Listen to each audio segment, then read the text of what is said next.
স্বপ্ন আক্তার জেলি। তোমার বাড়ি কোথায়? ময়মনসিং। ময়মনসিং কোথায়? নান্দাইল থানা। আচ্ছা, তোমরা কয় ভাই কয় বোন? আমাদের 4 বোন 3 ভাই। বোন বাবু তুমি বড় না ছোট?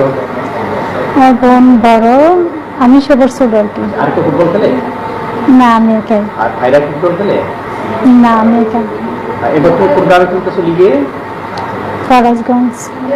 গতবার কোথায় খেলছিল? আমি বরিশাল ফুটবল একাডেমি। এর আগে আর কোথায় খেলছিল? কাছিজিবি। ওই দুইটা লিগে কি প্রতিদিন ম্যাচ খেলতা? হ্যাঁ রেগুলার লিগে খেলছিল? হ্যাঁ। তো এবার তো তুমি এখন তারকা চ্যাম্পিয়ন দলের সদস্য, আন্ডার 16 সাফে তুমি চ্যাম্পিয়ন দলের গোলকিপার ছিলা, যদি খেলতে পারোনি। সিঙ্গাপুরের সাথে আমি দুইটা প্রিয় ফ্রেন্ডলি ম্যাচ খেলছি, সেখানে তুমি রেকর্ড গড়া গোলকিপার। কোনো এইচ লেভেলের ডাক না পেয়ে সরাসরি ন্যাশনাল ডাক পেয়েছিল তুমি গোলকিপার। তো সেই হিসাবে এবার তুমি কেমন খেলবা, কতটুকু আত্মবিশ্বাস আছে তোমার? ইনশাল্লাহ আগের সাথে এবার ভালো করবো, যেহেতু ন্যাশনাল টিমের প্র্যাকটিস করেছি ভালো। আমাদের প্রাইমারি স্যার অনেক ভালো প্র্যাকটিস করেছে, তো আগের তুলনায় অনেক ইনশাল্লাহ ভালো করবো এবং ভালো করার চেষ্টা করবো।